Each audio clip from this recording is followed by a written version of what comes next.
Dobrodošli v podcastu Beyond Leadership, kjer gostimo izjemne posameznike in odkrijemo nove dimenzije vodenja in njihove talente in recepte za uspeh. Z menoj je danes en zelo poseben posameznik, inovator na področju, rečemo temu, digitalizacije, marketinga, Miha Lavtar. Lepo pozdravljen. Živijo, Mark.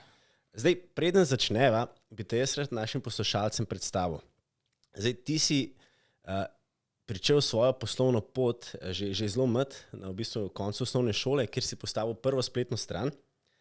Skozi leta si jo vsaj 5krat popolnoma prenovil in si pridobil ogromen izkušenj iz programiranja, optimizacije. In takrat, že po v bistvu končani osnovni šoli, si rabil še dodatne izzive, ker to ni bilo dovolj. In si potem prodal domeno za 2000 evrov, kar je bilo takrat verjetno kar veliko denarja. In si odprl podjetje pri 19 letih, kjer si pričel svojo prvo pravo poslovno kariero. Takrat si se tudi zaljubil v podjetništvo, ki je postal stil tvojega življenja, in pa takrat se je tudi pričela zgodba o OptiWebu. In zdaj tisti, ki te ne poznajo in ne vejo, kakšne dimenzije dosega OptiWeb, dajmo ga malo predstaviti. Se pravi, OptiWeb je bil ustanovljen leta 2009. Danes, oziroma če greva eno leto nazaj, ste imeli približno 55 zaposlenih, se pravi, ti si šel iz enega zaposlenega do 55 zaposlenih in pa malo manj kot 3 milijone evrov prihodkov. Zdaj, plani za letos so 70 zaposlenih in pa približno 3,5 milijone evrov prihodkov, kar so res fascinantne številke, in da je to uspelo enemu posamezniku od ena, pa zdaj v bistvu se bližamo številki 70 do konca leta, je to res fascinantno. Praktično v 10 letih oziroma malo več si ustvaril res imperij. In mislim, da ga ni v Sloveniji podjetja ali pa osebe, ki se vsaj malo spozna na digitalizacijo, marketing, da ne pozna OptiWeba. Mislim, da ste res ena močnejših blagovnih znamk. Zdaj, ti si tudi član ogromno teh organizacij, Slovenian Business Cluba, MCM-a, Združenja Manager, SID Slovenija, YES-a, BNI-a. Ogromno nekih nagrad pa priznanj si tudi dobil za najboljšo HR oziroma podjetje oziroma, ko bi rekel temu, prakso. Bil si tudi med najboljših 7 zaposlovalcev v Sloveniji, se pravi Zlata nit. Bil si top 3 zaposlovalci tudi v Sloveniji še par let prej. Tako da res moram reči, izjemna oseba in izjemno ekipo si postavil. In en stavek, ki sem si ga drznil vzeti iz tvoje spletne strani, je: stagniranje podjetja in ali osebnosti je stvar, ki podjetje pokoplje. V poslu se je vsak dan potrebno boriti in odkrivati nove poti in le-te tudi prehoditi. In se popolnoma strinjam, res nora misel. In pred kratkim si tudi ti poštartil svoj podcast Direktorjeva perspektiva, če se bo tudi dotaknila. Tako da, Miha, še enkrat lepo pozdravljen. Moje prvo vprašanje, ki ga poslušalci že poznajo, je, če bi bila midva v gimnaziji sošolca, kakšen si bil? Si bil že takrat, mislim, zdaj smo razvili, da si že v osnovni šoli imel to poslovno žilico. Kakšen si bil v gimnaziji? Bil sem zelo slab developer, inženir, tako da če bi zaposlil take, se ne bi zaposlil. Bil sem zelo uporniški, hotel sem narediti drugače. Starši so govorili zmeraj, nared šolo in bo super, boš dobil službo in to moraš narediti. Jaz tega nisem hotel. Oziroma sem bil zelo slab v srednji šoli, na faksu. Predvsem pa sem bil že takrat, sem iskal neke drugačne stvari, bil sem precej divji. Imel sem tudi kar nekaj takih podvigov, ki kako bi rekel, nisem ponosen na nje mogoče, celo tako. Ampak predvsem sem bil pa res zelo aktiven na vseh področjih. Hobijev, ves čas, v bistvu nisem mogel biti primer niti sekunda. Zmeraj je bilo nekaj. Dajva se malo dotakniti, pripeljati podjetje od neke vizije, se pravi od prvega zaposlenega do zdaj 55 in ciljati v bistvu na številko 70 do konca leta in se pohvaliti, da dejansko dosegate skoraj 3 milijone evrov prihodkov. To so res fantastične številke. Kaj bi rekel, da je nek skriven recept? Kako si prišel do tega? Kaj si vse rabil? Kakšni so bili izzivi? Na koncu je zmeraj vse povezan z ekipo, to je dejstvo. Predvsem pa, če bi sklepal mogoče zdaj po zadnjih letih, je zelo pomembna vizija. In te zadnje vodstvene kadre, ki so prišli na OptiWeb, so prišli zaradi moje vizije, zaradi tega, ker so prepoznali mene, da v bistvu stremim k nekaj večjega, nekaj boljšega, da ni v bistvu vse samo denar oziroma zaslužek kot tak. In sem prepričan, da če bi to že prej v bistvu vedel, da bi že prej prišel do te številke, do teh prihodkov, do teh rezultatov. Predvsem pa čeprav mislim, povedal si ogromno lepih stvari, ampak najbolj sem ponosen na to, kakšno ekipo vodstveno imam trenutno. Definitivno, brez kakršnega koli dvoma, ker je res taka super energija, razumemo se, pa brez da bi bilo treba imeti tisto eno pravilo, je zadnjič naš coach povedal, ko sprašuješ za povratne informacije, naprimer velikokrat sprašujem sodelavca, a se strinjate s tem pa tem, je rekel, zmeraj mora biti pravilo, da daš 2 pozitivni stvari, ko bi lahko to prineslo dobrega, in eno negativno. In če to, mislim, ponosen sem pa zato, ker ni potrebno tega pravila poudarjati in je samo umevno, da poveš oboje. Ne samo negativne in normalno, ne samo pozitivne, ker vedno moraš pogledati tudi na to, kje bi pa lahko bili neke težave, neki izzivi pri tej spremembi. Top. Zdaj, omenil si, da imaš odlično ekipo in absolutno se strinjam, ker nekaj oseb tudi poznam in so res izjemni. Daj mi povej, kaj pa je bilo tebi pomembno, ko si sestavil ekipo? Kakšne lastnosti si iskal v osebah? Zelo pomembno je to, da jim lahko povem praktično karkoli. Da mi ni potrebno na vsak feedback, predvsem te mogoče malo bolj negativne oziroma kje se da kaj izboljšati, pripravljati 2 ure in zaviti v ne vem koliko celofanov, ampak da pač povem, kaj bi se dalo izboljšati in ta oseba brez obrambe to sprejme in ali vzame, se zahvali vzame, ali pa pač se zahvali in mogoče prespi in ne vzame, kakorkoli. To ima vsak človek, se mi zdi, možnost, ampak predvsem pa, da zmeraj pa vzame tako, da je to dobro namerno. Se pravi, da jaz želim njemu pomagati in ne škodovati. To je, se mi zdi, res pomembno, ker samo tako potem lahko rastemo naprej. Mogoče enako ali pa še celo bolj pomembno je pa to, da te vodje, s katerimi delam, da mi 100%, 120% zaupajo, da delam v najboljše podjetja in da oni to prenašajo naprej. Da firma ni na drugi strani bregova, mislim, da zaposleni in vodstvo, dajmo reči, podjetje, nista na različnih straneh, ampak plujeta v isto smer, na isti barki.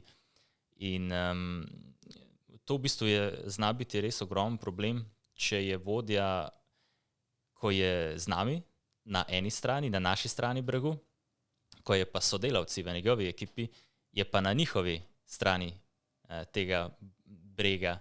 In v tem primeru bo vodstvo izpadlo normalno, slabo, zaradi tega, ker dela takrat v dobro sodelavca, pri nas pa v dobro vodstva. In mislim, v tem primeru vodstvo izpade res slabo in podjetje kot tako izpade slabo. In to na dolgi rok je res, ne pelje v pravo smer. To se mi zdi 2 res zelo pomembni. Obenem pa, ja, da vsi stremimo k napredku, k nekaj boljšemu okolju, boljšemu podjetju in se ne ostavimo ob najmanjših preprekah. In da vemo, da spremembe so cool. In so nujne, ne? Spremembe so nujne. Zdaj pa v drugo smer. Kaj bi pa rekel, da so tvoje dobre lastnosti in da danes v tem zelo zanimivem, hitrem digitalnem obdobju, da mora imeti če rečemo temu vodja prihodnosti, kakšne lastnosti mora imeti in kaj bi rekel, da so tvoje dobre lastnosti? Čustvena inteligenca, absolutno. Super, ja. Gotovo kar na prvem mestu. Zase bi rekel, da je to moja pozitivna lastnost, dobra lastnost. Čeprav mogoče kdo ne bi tega rekel, ampak definitivno se trudim, da je to moja pozitivna stran in vedno gledam na to, kako bodo sodelavci profitirali.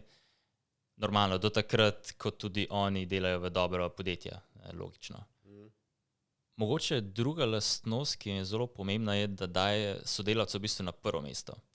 Da ne razmišlja, čeprav je podjetje pomembno, je vseeno sodelavec na prvem mestu, tudi pred vodjem. Da najprej pomisli na njegovo plačo in šele potem na svojo. In to se pač odraža potem v vseh stvarih. Pa ja, potem je pa ogromno nekih manjših stvari, ki so pomembne. Nekako te dve se mi zdi pa, da mogoče kar precej izstopata in iz tega potem gre vse naprej. Sigurno pa mora biti inovativen, mora razmišljati drugače, mora videti mogoče malce v prihodnost, zelo pomeni normalno komunikacijske sposobnosti, da se zna pogovarjati, da ga ni strah sodelavcu reči, kaj mora popraviti, kaj bi lahko spremenil.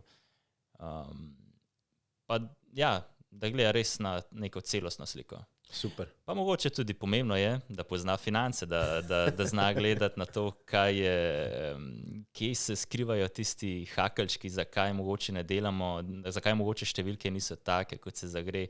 V glavnem, ja, vodja je res človek, ki mora imeti ogromno nekih področji znanj. Neko širino, ne? Ja, res je. Ja.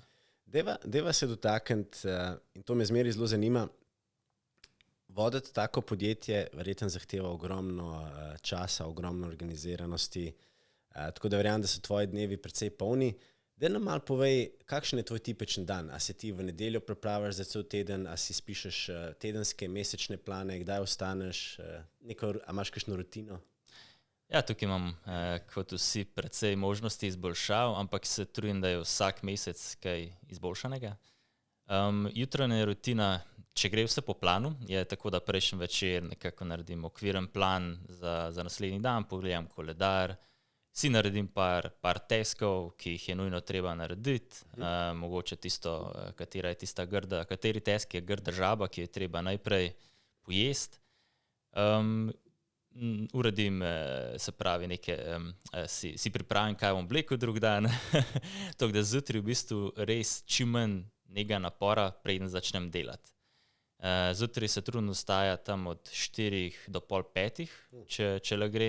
Ti si v bistvu še pred 5 AM klubom. Ja, kar pomeni to, da je treba iti zelo zgodaj spat in spat okrog pol 9, tam nekje. Ja, zvečer opažam, sploh zadnje čase, mogoče tudi zaradi Emšota, da če je pivo zvečer, popoldne, ali mogoče, ne vem, kava, kaj od tega, preveč stresa, ne vem, kaj so še tiste stvari. V teh primerih je slabši spanec in zjutraj je precej težje vstati, tako da tega se probam res izogibati, če se le da. Zjutraj potem, če v večini primerov mrzo tuš, takoj v bistvu, oziroma še predtem nek kozarec tople vode, po kakšni pol uri kava, grem pa res kar se le da, čim hitreje na delo, da v bistvu v uri 2, preden se v bistvu ljudje že začnejo zbujati, že naredim nekaj stvari in sem pomirjen, ker sem za tisti dan naredil vsaj nekaj. Ker potem od 8, 9 naprej je bolj slaba. Je Slack, je e-mail, je telefon in ni nekaj produktivnega.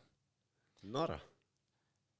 Pa ja, kar se tiče ciljev, imamo tudi kot podjetje, imamo kar postavljene neke strateške cilje, katerih se poskušamo držati. Sam pa se trudim pri e-mailu, naprimer zero inbox, da je res, če se le da, čim manj. Pa ti rate? Pa ja, kar gre, no. Sploh ta snooze funkcija, ki je Gmail upeljal kakšno leto nazaj, 2, je neprecenljiva in v bistvu je Gmail na nek način tudi moj to-do list, ker si v bistvu, če dobim nek e-mail, odgovorim in da ne pozabim na neko stvar, si ga pač snuzam za en teden in čez en teden že spet preverim, kaj je s to stvarjo, če mogoče ta oseba ni odpisala, je pa še zmeraj neka stvar, ki jo moram jaz zaključiti. Podobno je na Slacku, se mi zdi, ti reminderji so super stvar. Petke si poskušam organizirati tako, da nimam sestankov oziroma jih je čim manj. In je tako imenovan week review. V bistvu imam spisek, ne vem, 10, 20 oziroma 20, 30 stvari, ki jih pogledam. To so stvari, določene so res stvari, ki jih moram narediti, naprimer na LinkedInu je ogromno zadev pogledati, kdo se me je gledal profil, dodati ljudi, odpisati itd. itd. Potem določene so pa čistko, da se spomnim, naprimer, a je čez teden bila kakšna pomembna stvar, katero moram si nekam zapisati, katero lahko dam v LinkedIn objavo, mogoče spoznal kakšnega zanimivega človeka in ga moram v bazo dodati. V bistvu neke stvari, ki ti postopoma pridejo v kri, ampak je pa fajn, da imaš nek spisek in greš čez njega, da se jih spomniš. Tudi naprimer to, da greš čez teden, čez koledar in pogledaš, si odpisal vsem oziroma naredil neke follow-upe, mogoče kakšen event predstaviti za naslednji teden in tako dalje. In ja, to ti pride v kri in je res super zadeva, da si vzameš na koncu tedna ali mogoče velikrat je iskreno ponovadi sobota sicer, ali pa nedelja, ampak ja, se postopom verjamem, da bom prišel do tega, da bo petek. Ti pa misliš, da je danes kar nekaj izjemnih gostov sem že imel poleg tebe in ko smo se pogovarjali ta work-life balance, ogromen teh oseb dejansko in jaz sem tudi med njimi, zelo uživamo v svojem delu in težko je postaviti neko mejo, pa si reči po 5 uri ali pa po 4 uri več ne bom odgovoril ali pa za vikend se bom čisto odklopil. Absolutno je to priporočljivo, ampak jaz verjamem, da če imaš svoje delo rad, je dejansko ta meja zelo zamegljena. Kako ti gledaš na to? Ja, mislim, pri meni te meje ni absolutno. Ne, da je zamegljena, ampak je res ni. Ja, mogoče še bolj kot veselje, res mi je to izziv in se z tega ogromno naučim in imam neke cilje, ki jih zasledujem in si ne predstavljam, da zase lahko rečem, če v življenju ne bi imel nekih ciljev, se sploh ne predstavljam si, zakaj, mislim, kje je po smisel vsega. No? Sam osebno sem tak človek. Hvala Bogu, je pa ogromno ljudi, ki niso taki, ker če bi sami taki bili, to ne bi šlo. Tako da jaz sem zmeri hvaležen, da so različni ljudje, da so določeni, ki gledajo povsem drugače kot jaz in to nas dela sploh ljudi konec koncev. Ja. Daj mi povej, začeti v osnovni šoli že svojo prvi recimo poslovni izziv, spletno stranjo oziroma domeno, ki si jo pol prodal za 2000 evrov. Kaj je bil v tvoji karieri ta, Američani temu pravijo, da aha moment, se pravi, aha trenutek, ki si pa rekel, jaz hočem imeti svoje podjetje, jaz bom to podjetje naredil enega izmed vodilnih trendsetterjev v Sloveniji, verjetno tudi počas kakšna tujina, ampak a je bil kakšen tak trenutek, ki si se zavedel, lej, to je to, jaz to hočem delati, v tem uživam? Ja, verjamem, oziroma vem, da jih je bilo več, mogoče ključen, oziroma prepričan sem, da je bil ključen pa ta, delal sem v kar nekaj podjetjih kot študent in nikjer nisem bil zadovoljen v bistvu z odnosom delavec, šef, kako bi temu rekel, ali pa samo kulturo. In sem rekel, pismo, Miha, mogoče pa ti bi lahko naredil malo drugače, mogoče bi pa ti lahko naredil podjetje oziroma želja je bila, da naredim podjetje, v katerem, če bi bil jaz zaposlen, bi se dobro počutil. Pa obenem, da bi se jaz tudi dobro razumel s sodelavci. To mi je res zelo pomemben in največkrat, če imam slab dan ali pa če se ne počutim okej, je zaradi tega, ker vidim, da določeni ljudje ne vidijo v bistvu mojega truda oziroma tega, da hočem pomagati in nismo na istih bregovih. Pa vem, da ne bo nikoli tako, da bi vsi to verjeli, ampak vseeno me to zmeri, se mi zdi najbolj od vsega prizadene in ja, ne vem, če sem kdaj tega navadil. Ja, se veš, imeti ekipo 60 zaposlenih, toliko različnih karakterjev, toliko različnih osebnosti, tako da vsi zmerno moramo biti zadovoljni. Ne? Res je.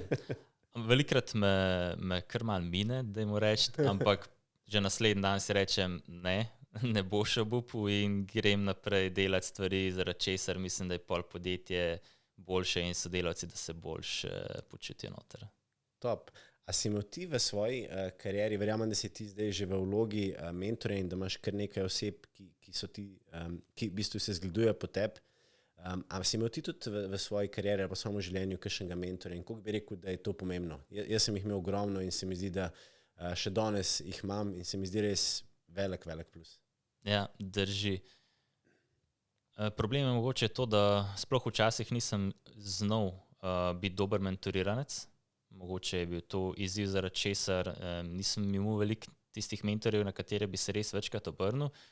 So bili pa taki ljudje, ki sem jih pač poklical, če sem imel določen problem. In šele zdaj mogoče, ko sem v kontravlogi, vidim v bistvu, koliko je razlika med tistimi mentoriranci, ki res pristopijo strateško, pa si v bistvu tudi vejo, da ni v redu, mislim, da ni samo od mentorja odvisno, koliko človek potegne iz tega, ampak od obeh strani, oziroma mogoče celo več od mentoriranca, da postavi prava vprašanja, da se pripravi na sestanek, da se zahvali, koliko se zagre, da pelje mogoče na kakšno večerjo, kdaj, kakorkoli, v glavnem, da je malo nekaj posebenega ta mentoriranc, da ni nek samo pokličeš, vprašaš, se zahvališ, če se in to je to.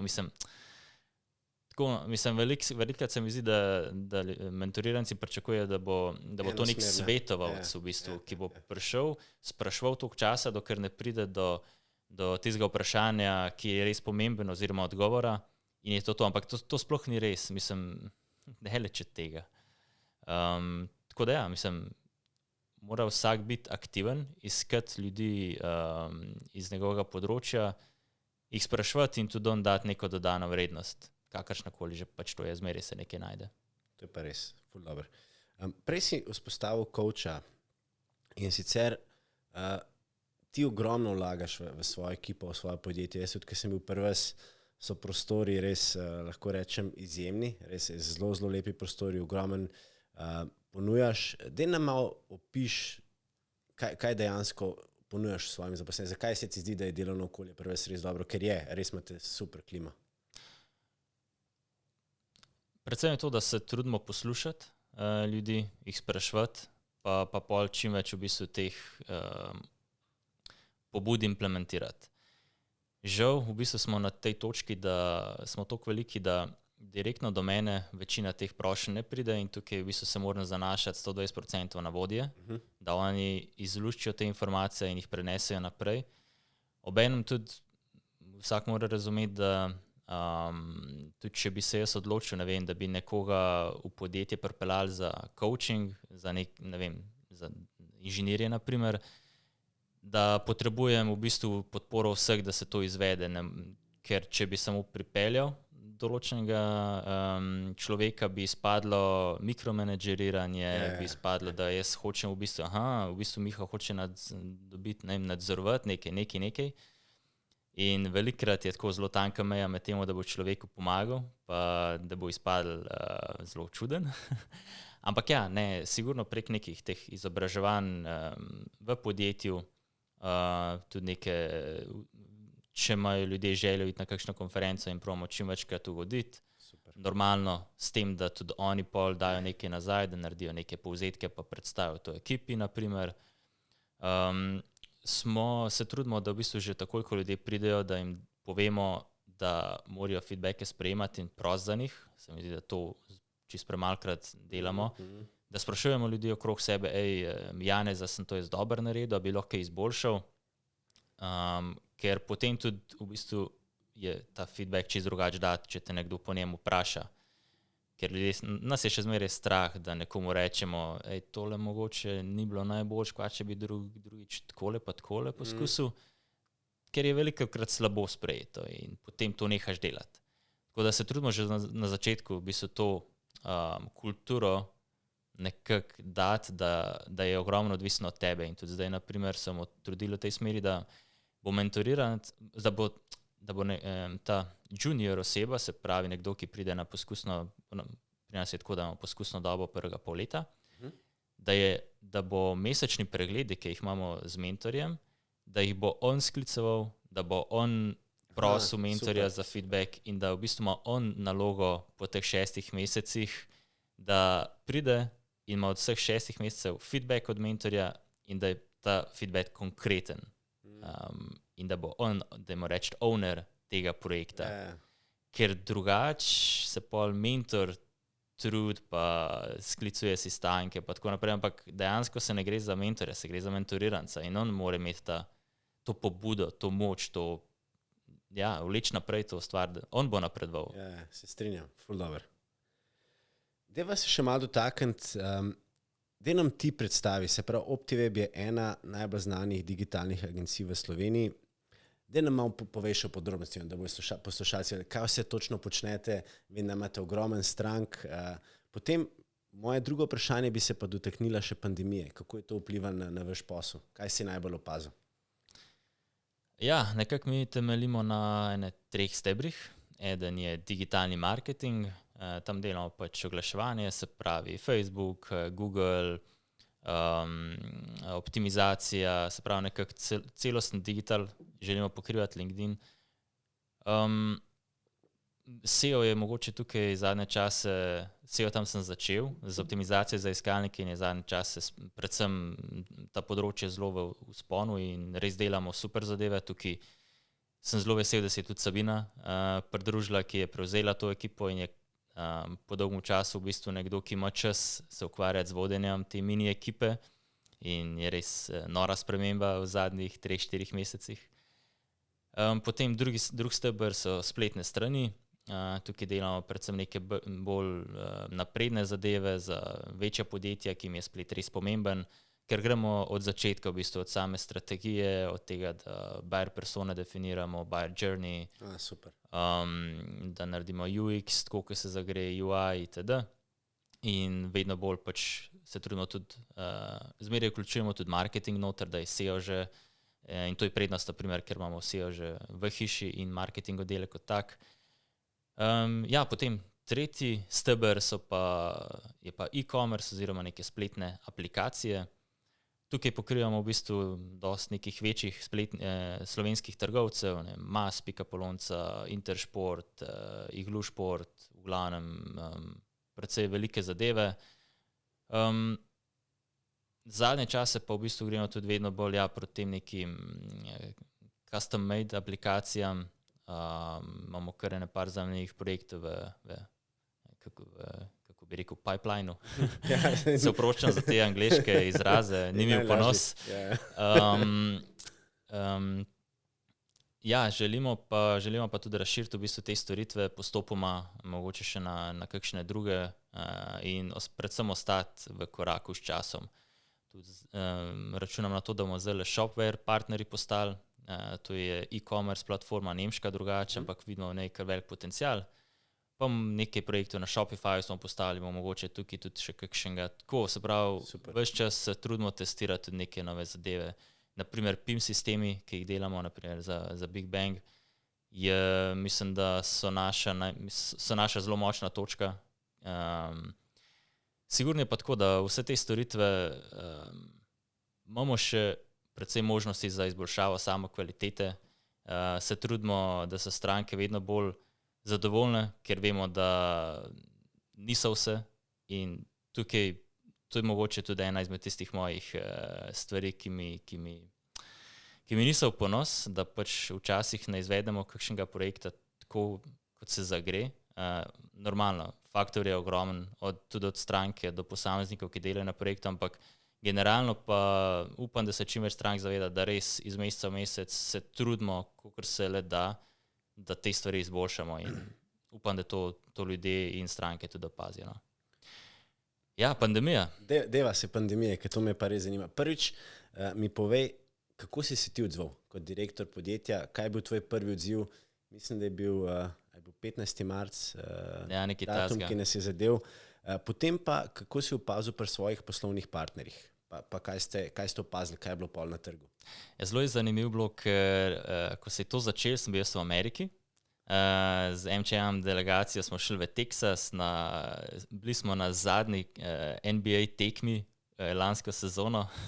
Se lahko pohvališ? Ja, in bil sem v 3. ali 4. vrsti in je bila nora izkušnja. Nora je bilo tudi po noč, ko v bistvu sem se odločil ali iti domov ali ostati v Ameriki, ker sem imel plan še ostati tam. In noro je bilo tudi zaradi tega, ker je bil fake alarm po noč v stavbi v hotelu in je bilo res tokenih stvari v enem dnevu, da je noro. In takrat v bistvu smo reagirali tako, da normalno, isti dan, takrat, ko se je res videlo, da to ne gre v pravo smer, smo šli remote. In potem v bistvu glavna stvar je bila ta, da smo začeli res komunicirati praktično vsak dan, kaj se dogaja.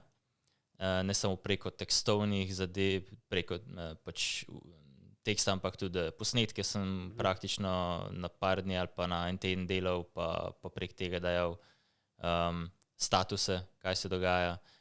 Ker ja, sploh tisti prvi oziroma drugi teden je bilo tako, da je ogromno strank, kar je povsem logično, zamrznilo, prenehalo v bistvu neko sodelovanje oziroma so rekli, evo, dajmo zdaj mogoče tole na pauzo, da vidimo, kam se zadeve obrnejo. In ja, tisti teden, dva je bilo kar tako zelo stresno, ampak takrat je bilo stresno za vse. Dejstvo je, da smo mi vseeno v branži, ki lahko rečem, da je ena izmed tistih, ki je najmanj vplivala korona na njih, celo bolj pozitivno kot negativno, normalno. In ja, v bistvu je super, ker smo določene komunikacijske zadeve prenesli tudi v nadaljne delo in zdaj imamo tedenski CEO address, mu rečemo. Kaj to povej? Ja, v bistvu je tako, da vodje konc tedna sporočijo, kaj se je v ekipah dogajalo, katere projekte se je zaključilo, katere funkcionalnosti dodalo, neke posebne dogodke, pohvale in to združimo neko prezentacijo in potem preko videa prezentiram, preko prezentacija in video sebe. In to se je izkazalo za res cool stvar, da ljudje ostanejo up to date, da vejo, kaj se v podjetju dogaja, sploh glede na to, da nas je že toliko, da nismo v firmi, da se ljudje ne srečavajo več toliko med seboj in je to res pomenilo, da smo, da vemo, kje smo in konec koncev tudi velikokrat se zgodi, da so določeni ljudje že delali neko stvar, ampak če ljudje na drugi strani ne bi vedeli, da so delali oni tisto stvar, bi odkrivali toplo vodo. Tako pa vejo, ok, Marjan je pa že delal to pa to stvar, je šel do njega pa ga vprašal, če kaj vejo tega, če mi lahko pomaga. In to je res neprecenljivo za moje pojme. Pa daš noter še nekaj obvestila, kaj se bo drug teden mogoče dogajalo, če ne, kakšen dogodek. Naprimer, zdaj imamo neko izobraževanje za osebne finance, 4-urno in daš take stvari noter. Tako, no. To se lahko vsako deleži? Ja, se trudimo, da so tudi neke stvari, ki niso vezane s službo, ampak ne vem, zdrave na delovnem mestu konec koncev oziroma tudi doma. Pa ja, take, se mi zdi, osebne finance so zelo zapostavljena stvar in je super, ker nam bo Aljoša zdaj to predstavil. Imeli smo tudi izobraževanje za starše enkrat. Tako, no, se trudimo, da so še neke nepovezane stvari. Zdaj, ti delaš v industriji, ki je zelo, zelo inovativna pa zelo hitra. Kako pa ti skrbiš oziroma tvoje ekipe skrbijo, da skozi prihaja do nekega influksa znanja, da se skozi izobražujete, ker verjetno morate biti kar skozi agilni pa skozi v pripravljenosti na neke nove stvari. Ja, to je res en ogromen izziv, sploh zaradi tega, ker smo vsi na tesnem s časom, ne bi verjel, ne Mark. Ja. In trudimo se, da če kdo opazi kakšno novo stvar, da jo deli, da naredi nek povzetek te stvari in jo deli na Slack, channel, imamo posebne kanale za izobraževanja. Trudimo se, spodbujamo tudi, da imajo posamezniki znotraj podjetja izobraževanja o določeni stvari, ki jo naprimer najbolj poznajo. To se mi zdi, da se je kar dobro uvedlo, odprl. Zadnje čase prakticiramo tudi to, da imamo neke pule, se pravi, da niso samo tiste osnovne ekipe, naprimer marketing, development, ampak da so tudi grupe, kot je naprimer vodje projektov in da vsi vodje projektov na nivoju podjetja, da se izmenjujejo neke prakse, imajo mesečna izobraževanja, da je nek vodja te ekipe, ki v bistvu poriva naprej druge člane. Ja, no to so, se mi zdi, neke ključne stvari. No. Super. Deva se malo še dotakniti tvojega sloga vodenja, oziroma kako se je spreminjal. Zdaj, leta 2009 si bil prvi zaposlen, danes vas je več kot 55, verjetno jutri oziroma konec leta vas bo že blizu 70. Tako da povej mi, kako se je pa tvoj slog tekom tvoje kariere spreminjal, ker verjamem, da si tudi ti, ki si bil mlajši, mogoče bil bolj impulziven. Tako da daj nam to malo piš. Zadev si, Mark, zadev si terno, totalno. Ja, včasih sem bil zelo impulziven. Mislim, kot otrok, Starši mi ne bojo odpustili tega, da sem sicer ni povezano s tem, ampak fun fact, v vrtcu sem rekel, da me doma pretepajo. Ker pač, ja, bil sem precej tečen otrok, hitro mi je nekdo stopil na živce in potem sem se začel dreti, brcati, vse. In ja, tudi na začetku poslovne poti sem bil zelo slabodja, no, dejstvo. Ker včasih sem se zadrl. Nisem znal pristopiti do ljudi. In vsak, ki me pozna v bistvu iz začetka, pa zdaj mislim, lahko reče, da je zgodba povsem drugačna. Predvsem pa zato, ker verjamem, da se lahko ljudje spreminjajo tudi osebnostno. Absolutno. Če se hočejo. Ja, če se hočejo. Predvsem, če se hočejo. In mislim, ja, res se da ogromno stvari spremeniti in na to sem pa ponosen, da sem veliko stvari spremenil na boljše in da tudi kadarkoli me kdorkoli vpraša, imam še ogromno stvari, ki jih pa moram še spremeniti, izboljšati. In se mi zdi, da to tudi dela dobrega vodja, da se trudi vedno v smeri, kako bo sebe izboljšal. Absolutno, ja. In kako bo on vzor ostalim in bo svojim vzorom potem prival naprej stvari. Ne s tem, da bi on delal nekaj X, ampak drugim bi pa pometoval, da to pač dajte drugače delati, pač ne gre na tak način. Kako pa ti skrbiš za svoj razvoj? Zdaj omenil si tudi Ameriko, se pravi, tujina ti verjetno tudi odpira nove dimenzije, nove poglede, ki spoznavaš, kako se tam posel dela. Kaj še kaj delaš? Imaš kakšne knjige, podcaste, kako skrbiš za svojo izobrazbo? Imaš kakšnega coacha prav osebnega? Predvsem se trudim tako, da si postavljam neka ogledala in da v drugih prepoznavam, v bistvu, da zrcalim sebe v drugih, kako bi temu rekel.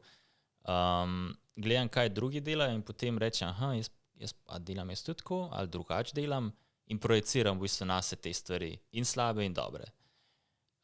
Ja, tujina sigurno ti da neko drugo perspektivo, nažalost, če bi imel še enkrat možnost, bi šel v tujino za dalj časa, poskusil še tam kakšen posel mogoče odpreti.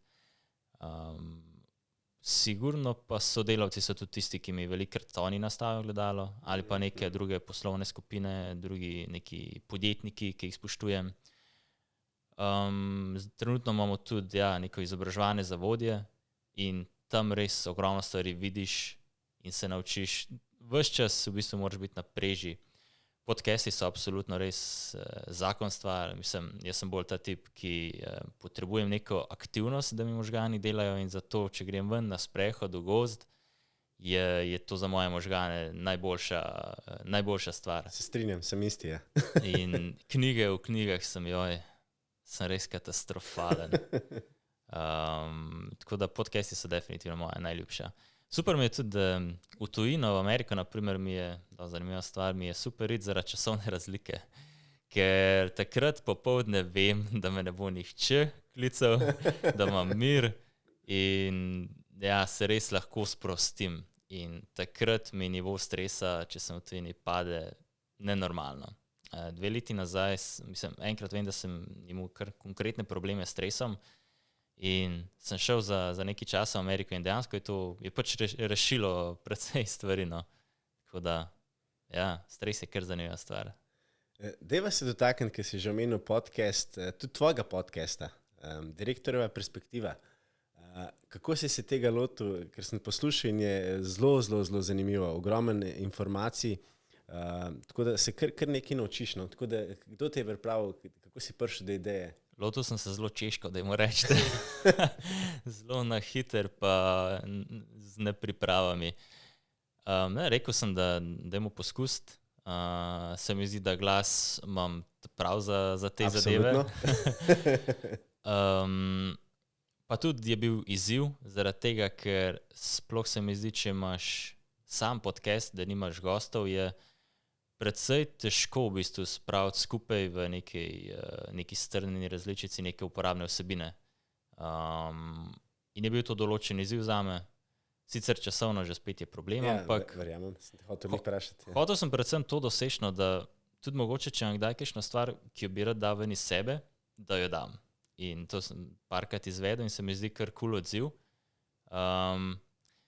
da ljudje v bistvu vidijo, da velikokrat se mi zdi ta perspektiva, kako ljudje dojemajo direktorje, šefe, je zelo napačna in hočem v bistvu tudi že prek LinkedIn objaviti konec koncev. To mogoče približati še komu drugemu. No. Moja ultimativna želja bi bila, da se res ta odnos zaposleni, šef, vodja, kakorkoli, precej drugače jemlje, kot se je včasih. No. In bi rad, da se to spremeni in da oba deležnika, da spremenite odnos. Ne more, če ga bo samo eden, normalno ne bo funkcioniral, ampak če Absolutno, ga pa oba, pa bo. In ja, pač hotel sem to mogoče približati ljudem, ta moj pogled, ki je včasih precej drugačen. Zdaj, ena zelo zanimiva stvar je tudi, da si zelo pet v slovensko, recimo temu, poslovno sfero. Zdaj, član si kar lepo število teh organizacij, tudi jaz, in so zelo dobre. Koliko se ti zdi danes to pomembno za nekega poslovneža, da je opet v te različne poslovne organizacije, kot je Združenje Manager, MČM, YES, BNI, Slovenian Business Club in tako naprej? Ja, jaz mislim, da je zelo, no. Sicer v zdajšnjih časih je to malo manj in je bolj pomemben LinkedIn, ostali kanali, ampak tam res srečaš ogromno podjetnikov, ki isto razmišljajo kot ti, ki imajo iste izzive kot ti in se lahko z njim pogovarjaš na povsem drugem nivoju, kot z nekom, ki ni podjetnik in ki ni mogoče odprt za take debate. Vsakomur priporočam, predvsem zaradi mreženja je to super. Obenem je pa ogromno nekih predavanj, kjer se nekaj naučiš, druženja in mislim, definitivno. Je pa res, da je treba konec leta pogledati in reči Bob, pogledati, je smiselno hoditi na vsa ta srečanja, vse te organizacije in izbrati mogoče eno ali pa dve, ki ti najbolj ustrezata, ker je tudi v bistvu klientela, kako bi temu rekel, precej drugačna in tudi spreminja se v bistvu s tem, ko rasteš, so določene skupine bolj primerne kot druge, tako da pa konec koncev spoznaš nove ljudi, če greš v druge skupine. Tako da je treba tudi menjati se mi zdi malo, pa prilagajati na skupine, glede na to, v kateri fazi si, kaj potrebuješ. Se povsem strinjam, da verjetno je res, ker naš čas je dragocen in treba je res mogoče malo postati bolj selektiven. Dajva se malo dotakniti, vodiš kar lepo korporacijo, ogromno zaposlenih. Kako pa vi skrbite, recimo, da so vsi obveščeni? Prej si že omenil Slack, omenil si email, rekel si tudi, da imate nek bulletin, ali kako skrbiš, da dejansko vsi zaposleni, ker 60 ljudi, da na koncu ne pride do nekega šuma do komunikacije, je verjetno kar izziv. Ja, to je ful problem. Se pravi, v bistvu glavna stvar mogoče je res ta CEO address, potem pa poleg tega pa to, da smo vodje, v bistvu tisti, ki prvi izvemo za določene informacije in sploh, če je slaba informacija, mora iti preko vodij do ekipe. Nekako imamo tudi kar interno malce pravila, da čim več dobrih stvari komuniciram jaz, slabe pa vodje. Žal, zaradi tega, ker če je bilo kontra, sploh v bistvu jaz ne bi imel šanse, da bi mene dojemali kot nekoga, ki vleče naprej, ki dela pozitivne stvari. Pa predvsem mogoče še bolj pomembno od tega pa je, če so negativne stvari, če jih vodja skomunicira, je večkrat nek dialog. Ljudje potem lahko vprašajo, zakaj pa to, mogoče zakaj ste se pa to odločili, zakaj je pa ta šel. In tam se lahko pol kakšna stvar razjasne, vidi se bolj nek odziv ljudi in to je pomenilo, da vodja večino stvari komunicira. No. Daj mi povej, zdaj, ker te spremljamo, zelo si omenil si prej tudi LinkedIn, kjer si zelo aktiven in imaš zelo lepo, ko bi rekel, zelo lepo predstavljaš svoje vodenje, svoje podjetje. Ne vidimo pa velikokrat teh izzivov, ki se pojavljajo na poslovni poti. Velikokrat vidimo samo uspehe, ne vidimo neprespanih noči, da je ogromen nekih ur, nadur in tako naprej. Daj nam malo piš tekom tvoje poslovne poti od enega zaposlenega do 55.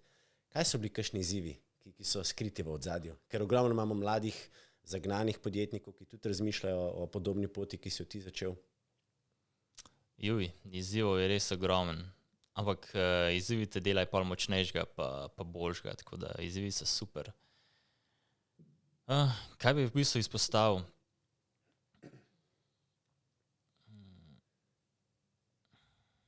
A je bil kakšen tak, ko bi rekel, preskok iz, recimo, če greš iz začetka do 10 zaposlenih, pa pol, ne vem, iz 10 na 20, a so bili, kjer je bil tak najtežji preskok, ki si ga naredil, ko se pa dejansko že greš iz mehkega podjetja v srednje podjetje? Sigurno je to, da dojameš, da sam ne boš mogel veliko narediti in da potrebuješ dobro ekipo, ampak to je samo prvo ugotovitev, potem je pa treba akcijo iz tega narediti. In zmeraj v bistvu moj plan še zdaj je to, da čim več nalog dajem stran od sebe. Da v bistvu, če vidim, da imam določenih nalog ogromen, da poskusim najti človeka, ki bo od mene prevzel tiste naloge in tako kreirati novo delovno mesto. In tako sem v bistvu delal zdaj zadnjih, ne vem, 5-6 let in trenutno nimam več nobene operativne stvari. Prvič se je to zgodilo v bistvu, da sem dal nekaj od sebe, je bilo po mojem, administracija in to je bilo, sem pol videl, tole ni bilo zame, to sem res slabo delal. Pa sem dal od sebe prodajo in sem že spet rekel, pisal, Miha, to si res slabo delal, ta ful boš dela. Pa sem dal HR, sem si mislil, pa Miha, ti nisem imel pojma, kako to pelati. In ja, na koncu sem dal vse od sebe in sem si rekel, ja, pismo, v čem si ti sploh dober? V tem, da najdeš te prave ljudi, a ne? In mislim, se mi zdi, da moraš razmišljati to in to je mogoče tudi velikrat pomanjkljivost vodi, da ne razmišljajo dosti vizionarsko, kako bojo širili ekipo, kako bojo v bistvu sebe razbremenili in tako dobili čas za bolj strateške zadeve. Dajva se še malo dotakniti, prej si omenil stres in se mi zdi, da smo v časih, kjer smo zelo pod stresom, ogromno je nekih informacij, pandemija je tudi terjala svoj davek. Kako pa ti poskrbi za stres? Prej si že malo omenil sprehode. Kaj še kaj počneš? Ja, moja boljša polovica je definitivno mi pri tem pomaga, da sem manj v stresu, ekipa mi pri tem pomaga. Imam pa ja, drugače, kar precej izziv imam s tem, no. Mogoče zadnje čase je boljš, sem pa imel tudi obdobja, ko ja, nimaš neke motivacije za delo, ko te cele dneve v trebuhu stiska in ne moreš tega občutka dati stran. V določenih, eno fazo sem tudi imel, ki je bilo mogoče še slabši in v bistvu enkrat se prav spomnim pod tušom, sem bil res trenutek stran od tega, da me zmanjka in takrat v bistvu mogoče sem si rekel, ok, Miha, zdaj pa moš nekaj na temu narediti, da ne gre sam na slabš. Ker tudi mogoče že v družini oče je imel določene izzive s tem in vem, da je preventiva je precej boljš kot kurativa. Res je. Pogovarjati se, mislim, sigurno je pomagalo to, da se pogovarjaš. Te hladni tuši pa mogoče kakšne bolj ekstremne zadeve, ne vem, da čisto odklopiš, v bistvu, da nimaš časa razmišljati o stresu, neke aktivnosti, ne vem, šport definitivno zelo pomaga. Predvsem pa moraš poslušati svoje telo in ko vidiš, da gre v napačno smer, testirati, dokler ni boljš. In če je treba iti do psihologa, se z njim pogovoriti, da ti on da določene usmeritve, sam ne čakati, pač, ker boljše ne bo. Se strinjam in se mi zdi, da danes je mogoče tudi, to si zelo lepo napeljal na moje naslednje vprašanje, danes je mogoče tudi tak nek tabu ratu, če rečeš, da imaš coacha ali pa psihoterapeuta ali psihologa. Jaz sem absolutno prvi, ki to podpiram in tudi lahko povem vsem, da tudi jaz jih imam, ker mi blazno pomagajo. In se mi zdi, da prej, ko se zaveš, da nisi sam, da si treba poiskati pomoč, da za rast, za nek napredek moraš te stvari narediti. Ja, absolutno, brez dvoma. Dajva se malo še dotakniti tvojega osebnega življenja oziroma tvojih ambicij. Nimam ga. Nimaš ga še, zdaj boš najdel kakšno osebo, ki bo mogoče spet prevzela. To, da boš lahko še malo 1 uro več na dan, ki je bilo. Eno super novico imam drugač, Mark. Povej. Foter bom. A res? Ja. Top, čestitam. Zvedel, mislim, nekaj časa že vem, ampak prejšnji teden je bila na preiskavi, tako da vse štima in se zelo veselim nove epizode v mojem življenju. Ja. Ful dober, čestitam. Jaz se kar naježil, top. Ful dober. Se pravi, to sem hotel vprašati, ja, pa si mi zdaj malo vzel. Kakšni so tvoji cilji za naslednjih nekaj let z OptiWebom pa osebni cilji? Ja, z OptiWebom, ali pa mogoče najprej osebni cilji. Ja, jesen bi si res rad, ko dobivam naraščaj, da si vzamem nekaj časa res na off. Sem zelo vesel, ker se jih lepo poklapa, ker Urška takrat pride nazaj iz porodniške in gre vse na njo za tiste 3-4 tedne. Obenem delava tudi hišo, oziroma zaenkrat so bolj tlorisi. Kot pri vseh stvareh bo tudi pri hiši nekaj posebenega. Tako da bom imel garažo, katera bo tudi moja pisarna, in noter bo 1 ali 2 starodobnika in taka bolj vintage style. In bo res huda in tak tudi hud kamin noter. In ja, mislim, da bom zelo rad v tej pisarni. Tvoja strast je tudi lesa, ne? Da rad iz lesa izdeluješ, oziroma kakor sem zasledil. Ja, te naravne stvari so mi, ja, les ima res neko tako toplino in tudi, ja, hiša bo lesena, absolutno. Ja, les je zakon. Vprosti, kar nadaljuješ, osebni cilji. Ja, mislim, tukaj tudi na Instagramu včasih, ki objavljamo okrog hiše, tako da me lahko kdo pofollowa, da bom malo spremljal. In to zaenkrat, kar se tiče osebnih ciljev, bo za kakšno leto, 2 dost.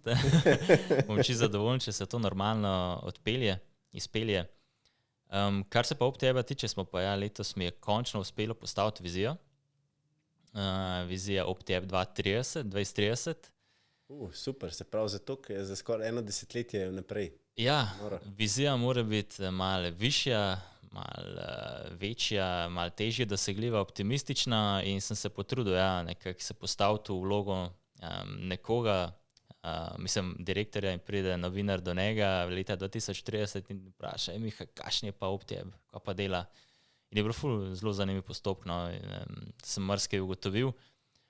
In bo predstavljena, upam, da v naslednjih parih mesecih, ker res sem hotel, da je nekaj posebnega, in jaz upam, da je to tudi uspel in da bo inspirativna, mogoče ne samo za sodelavce, ampak tudi za koga izven podjetja, in da se nam mogoče tudi zaradi tega pridruži.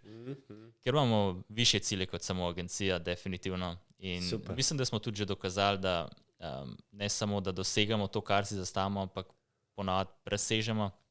Tako da jaz res verjamem, da bo s to vizijo podoben. Ampak ja, pustimo mogoče na tej točki. Bo prišlo. Super, že ko mi čakamo. A boš na LinkedInu kaj delil z nami? Absolutno. Posod bo. Ful dobro, se že veselim. Peva še malo na tvoje osebno življenje. Kaj so recimo kakšne tvoje najljubše serije ali pa najljubši citat ali pa kaj tasga? Ja, televizije res ne gledam, praktično skoraj ne. Mislim, zelo malo včasih zvečer poročila, tako da sem up to date o koroni. Ja, v bistvu se je vsak dan isto, ampak dober. Ne vem, kdaj sem nazadnje pogledal cel film, ne vem, kdaj sem pogledal nazadnje kakšno celo serijo, zelo dolgo nazaj. Tako da se bolj trudim to, da grem hiter spat, pa da je v bistvu čim bolj, mislim, to je moja šibkost, da hočem vsaka minuta, da je efektivna, da je izkoriščena, in ne znam, kako reče temu, odklopiti. To bi se rad enkrat naučil, da si rečem, Miha, zdaj pa greš 1 uro na sprehod. Ja, in se vidiš, greš na sprehod in ja, ni pogoja, da ne bi podcasta ali pa da ne bi nekaj razmišljal. Ni pogoja, res, jaz mislim, ali pa na dopustu, kjerkoli, pač možgani delajo in čez, ne vem, to je res, tega ne znam. V tem sem res zelo slab. Tako da tukaj v bistvu nimam odgovora, ker ni nekih mojih najljubših. Izpostavil si Peaky Blinders, ki je absolutno bila meni tudi ena taka zelo, zelo dobra epizoda. No? Ja, razočarali so, ker je zdaj ni več. Ne, se bo sploh nadaljevala. Mislim, da sem slišal, da se sam ne vem, pa mogo bi pa preveriti. No. Ampak meni se da so rekli, da bo še nekaj naprej. No. Ta je bila res dobra. Pri teh serijah je problem sploh, če greš gledati kakšne take, ki na začetku, ki so že, ne vem, četrta sezona. Ja, ne moreš nehati gledati, to je slabo. Se strinjam. Rač pa Shark Tank, mogoče tega moram že spet kdaj pogledati, oni so kar legende. Ja. In ker smo že pri Shark Tanku, omenil si, da je tvoj najljubši podjetnik Robert Herjavec oziroma Hržavec, kot mu pravijo. Ja, super mi je. On mi je res cool, zaradi tega, ker mi deluje tak preprost, sposoben, iskren, pozitiven. Vse te iste stvari, ki se mi zdi, da jih mogoče pri določenih podjetnikih manjkajo. On mi je taka res pojava, res dobra pojava. Ja, in tudi na Shark Tanku se mi zdi, da je zelo tako merjenje, ni tako zagnan, ampak takrat, ko pa spregovori, pa odpre usta, pa veš, da bo nekaj zelo, zelo inteligentnega vam prišlo. Točno to, ja. Pa ima strast do avtomobila, tako da samo še en dodaten plus. Daj mi povej najljubše aplikacije. Keep. Prva gotovo. Keep za podcaste, kaj že, Pocket Casts, LinkedIn, definitivno. Vse, kar se tiče Googlovih aplikacij, brez koledarja si ne predstavljam življenja in Gmaila. YouTube, velikrat sicer tudi, v tujini Uber, nepogrešljiva. Až pa, mobile.de, shranjene, določene, avtomobile in pol gledam. Kjera znamka? Jaz sem na starodobnike zadnje čase čiste, ker te vintage stvari so mi res, nosim na te stvari, ne vem zakaj. Tako da sami vintage raili avtomobili, Lancia Delta Integrale je trenutno v obnavljanju. Računam, da bo čez cca mesec, dva v voznem stanju. Tako da ko mi čakam, da se zapeljem. Blinkist tudi velikrat uporabljam za povzetke, tako za povzetke nekih knjig. Veltory, kako se točno izgovori, to sem nekaj časa tudi uporabljal, v bistvu, da ti mer tvoj počutje, kako bi temu rekel, utrip, srčni pa določene druge stvari in se lahko spremljaš v bistvu, koliko si pod stresom, koliko si efektiven tudi včasih. Lahko v bistvu noter vnašaš, kere stvari delaš in si zmeriš po tistih stvarih, da lahko prepoznaš, katere stvari te mogoče umirjajo, katere stvari te spravljajo stres. Spiješ nekaj alkohola, pa se zmeriš, pa hitro opaziš določene stvari. Tudi tam noter, tako kar zanima aplikacija. Pa letos je bila, oziroma lansko leto je bila zelo popularna aplikacija Among Us, mogoče poznaš? Ne, nisem še slišal. Poznaš igrico Morilc? Ja, to poznam. In podoben, kakor je v živo, je aplikacija in v bistvu se na telefonu igraš, si prek ekrana Zooma, karkoli se v bistvu sodelavci pogovarjaš in noter pač ubija en je morilc in ubija druge prek te igrice. Tako, za korona čase ful priporočam. Ful zabaven. Ful dober, hvala. Zdaj pa pejva počasi na najno najpomembnejše vprašanje, da naredim malo pritiska. Se hecam. Zdaj mi imamo že kar lepo število poslušalcev in ogromno med njimi je tudi študentov, mladih podjetnikov, ima pa tudi že kar nekaj predsednikov uprav in pa direktorjev. Tako da, kaj bi bili tvoje trije, recimo, zaključni nauki, ki bi jih rad delil z našimi poslušalci? To, kar so že na začetku rekla, zgradite si ta pravo ekipo okrog sebe. Če boste imeli ta pravi ljudi, bo 100-krat lažje.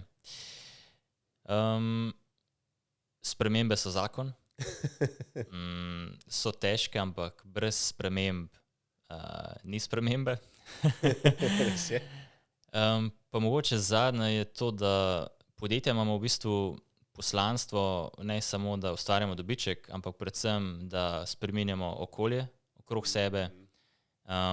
In mogoče na začetku, ko smo majhni, nimamo še toliko tega vpliva, ampak cilj vsakega podjetja bi mogel biti, da spreminja stvari na boljše. Manjša podjetja, manjše stvari, večja podjetja, večje stvari. In ko nas bojo tudi tako v bistvu gledali ljudje, sodelavci, zaposleni, da delajo za to, da bo podjetje ustvaril nek dobiček, nek presežek in s tem presežkom, s tem dobičkom naredil nekaj dobrega za svoje okolje, za svoje ljudi, pa se mi zdi, da lahko stvari zapeljamo predvsej bolj pozitivno smer, kot so mogoče zdaj trenutno. Se strinjam. Zdaj, dragi poslušalci, še enkrat, z nami je bil Miha Lavtar, lastnik in direktor Optiveba, ene izmed bi rekel, najhitreje rastočih digitalnih agencij in res verjetno zelo močen trend center. Mark, lahko še en EPP. Dej. Če slučajno posluša kdo, kakšen UX-ar, kakšen oglaševalc, kakšen inženir, kakšen vodja projektov in tako dalje, imamo ogromno odprtih mest, da se nam javite konci EPP-ja. Dej nam še povej, za konec, kje te lahko sledijo, kje te lahko najdejo? Na LinkedInu definitivno ta prvi kanal imam tudi, da v bistvu tam gor svoj newsletter, direktorja perspektiva, na Instagramu, to je pa to. Super. Miha, še enkrat najlepša hvala za tvoj čas, izjemne poglede, izkušnje, nasvete in jaz verjamem, da ko se bova konec leta pogovarjala, da bo OptiWeb še večji in še močnejši. Marke, ful hvala za povabilo, za res odlično vprašanje, sem užival, tako da jaz tudi upam, da se čim hitreje še sreča, pa kakšna rečeva. Hvala.